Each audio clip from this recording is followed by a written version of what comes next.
Hey everybody, it's Mike. Hope everything is wonderful in your world. It is great in mine because National Football League season has started and my Philadelphia Eagles already 1-0 with an opening game victory over the absolutely loathed, the absolutely hated Dallas Cowboys. Now, if you're like me, you stayed up until the wee hours of the morning watching this game, and if you're like me, you heard over and over again the commentators during the course of that game mentioning a guy who used to play for the Cowboys by the name of Micah Parsons. And for the uninitiated, Micah Parsons is a star. Micah Parsons is a stud. He's a beast. He's a killer. He's a linebacker who has been a Pro Bowl player since his entry into the league in the early 2020s. And notwithstanding the fact that my Philadelphia Eagles are still Super Bowl champions, and until further notice, my Philadelphia Eagles are the best team in football. Knowing that the Eagles were going to have to play the Cowboys in the opening game, I was worried about Micah Parsons until what became maybe the biggest story in the NFL offseason happened. And that was that Micah Parsons and the Dallas Cowboys were not seeing eye to eye. And Micah Parsons basically said to Jerry Jones, the owner of the Dallas Cowboys, I want out, bro. I want to leave. I've had it with my stay here in Dallas. You need to trade me. And ultimately, that is exactly what happened. He was traded to the Green Bay Packers. Now, some backstory on Micah Parsons. He was an all-American linebacker at Penn State. Won awards year in and year out while he was at Penn State for being an All-American and for being the best linebacker in the country. And a guy of that caliber, typically when he's drafted, will get drafted in the top 5. Well, Micah Parsons slid all the way to the 12th spot in the 2021 draft. And the reason it happened was because of off-field issues, let's call them, that occurred during his time at Penn State. And these off-field concerns are the things we're hearing about right now from Dallas Cowboys fans who are upset with the fact that the Parsons situation played itself out the way it did. Why didn't the Cowboys fans are saying, do a better job at their due diligence before they drafted Micah Parsons? We have no reason to think that they didn't.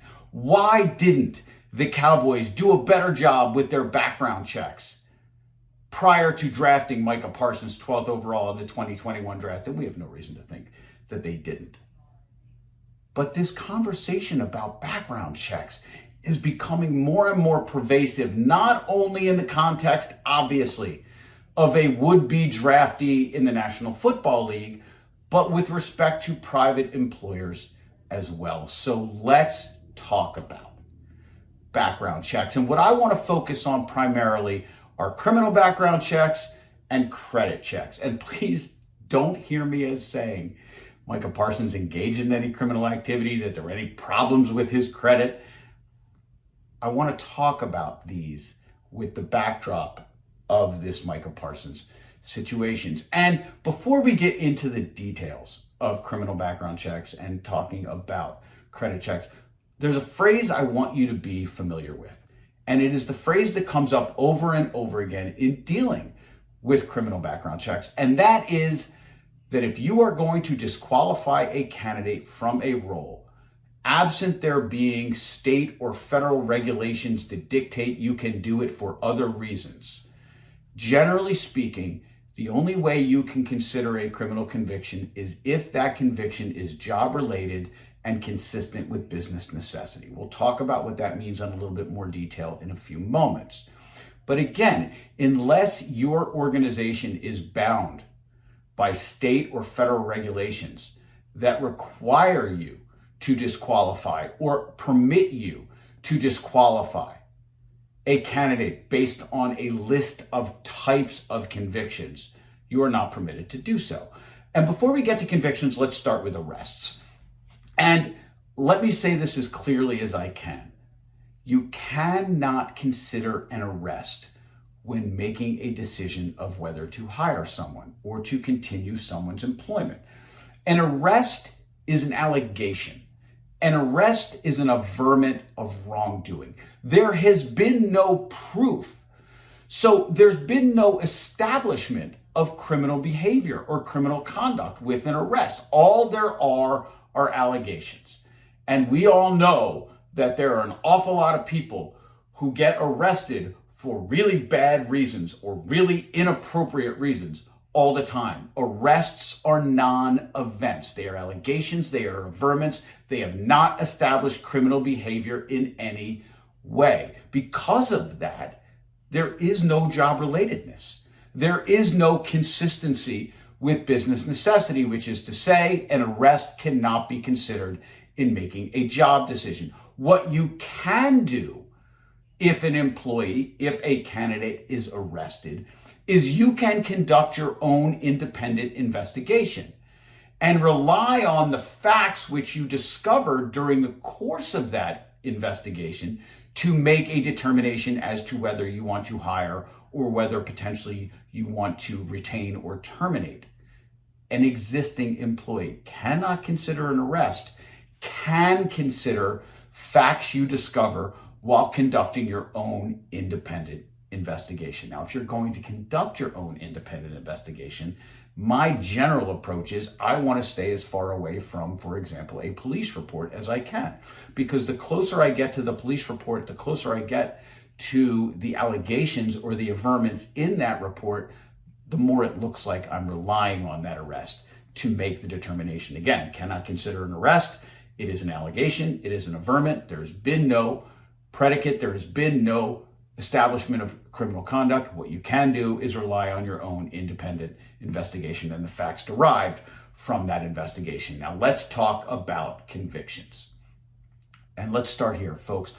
We understand that if you're going to prove job relatedness and that the conviction is consistent with business necessity, what that means is you've got to be able to draw a direct line between the conviction and the job duties, which is to say, not all felonies can be considered for all positions. And there certainly are misdemeanors subject to different states' laws that absolutely can be considered for some convictions with regard to some job duties. Again, if you're going to establish that the conviction is job related and consistent with business necessity, which is what one has to establish in order to disqualify or to terminate, you've got to be able to create that direct line. So let's use an example. And let's say my organization is seeking to hire a receptionist.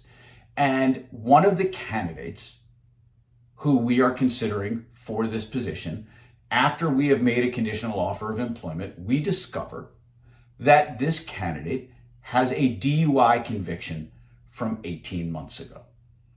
And many organizations will say, well, I don't want to hire the person. My response to which is, why? Where's the job relatedness? Where's the consistency with business necessity? Unless this is like a traveling receptionist, which most organizations don't have, you're going to have an exceedingly difficult time.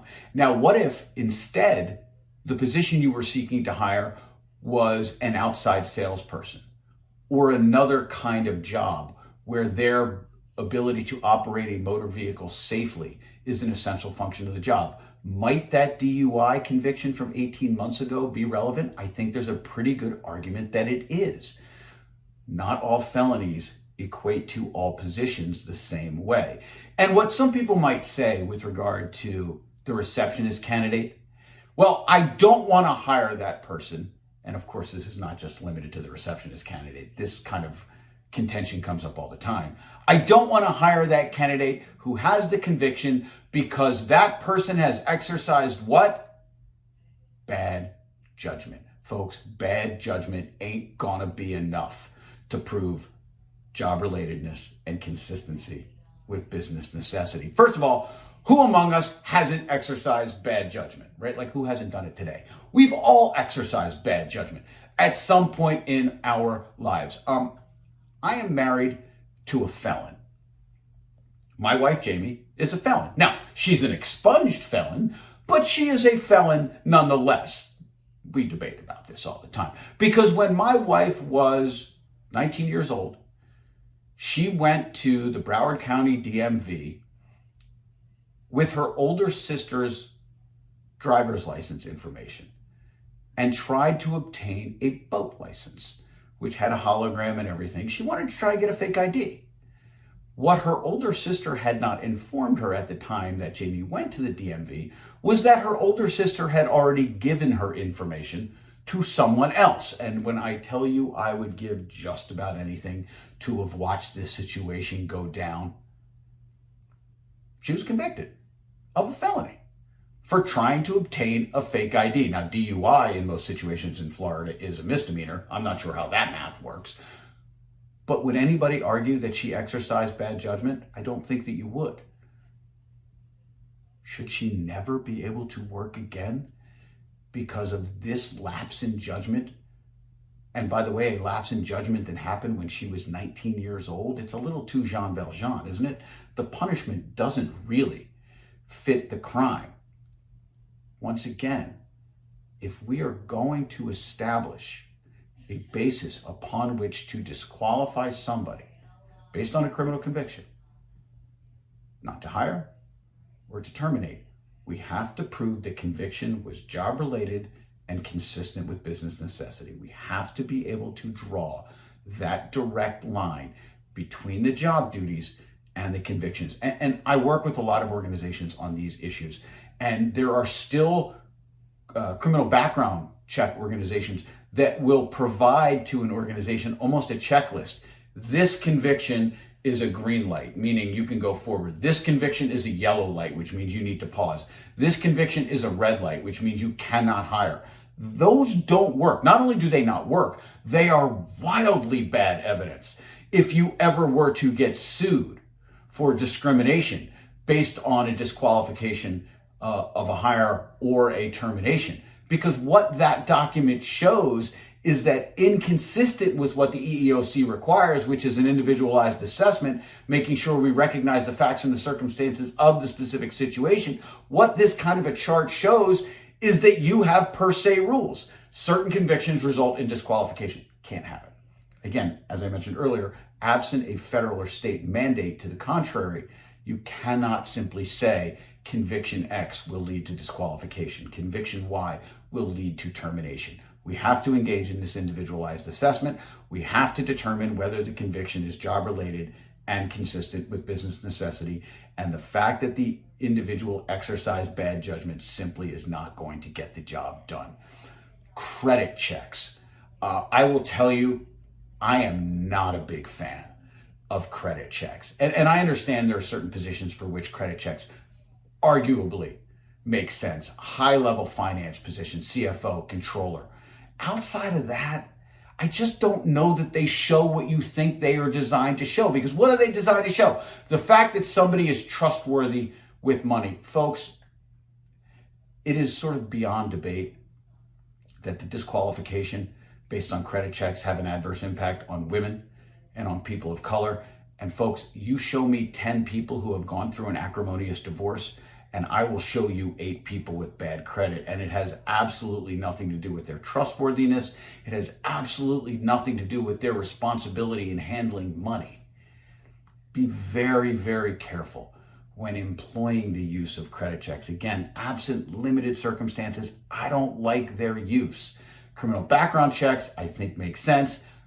Recognizing we have to do this individualized assessment, recognizing we have to prove job relatedness and consistency with business necessity. Now, I don't think either of those things would have made even the smallest impact on the Cowboys' decision to draft Micah Parsons at 12 in 2021. It was a steal for what this guy is able to do on the field. So for you Cowboys fans who are out there whining, who are out there crying, who are out there complaining that the team didn't do a good enough job in their background search prior to drafting Micah Parsons, it's enough already. For the rest of us, we take seriously background checks. We ensure that we follow the steps of the Fair Credit Reporting Act, which will be the subject of another one of these videos. But for the time being, criminal background checks, job-related, consistent with business necessity, individualized assessment, making sure we recognize that we all exercise bad judgment from time to time, so that is not going to be the basis of disqualification. Credit checks, be extraordinarily careful with their use. Absent limited situations, not a huge fan. Folks, thank you all so very much for listening. Thank you for commenting. Thank you for sharing. Hope to see you real soon. And until further notice, signing off, Eagles, still the Super Bowl champs. Go Birds.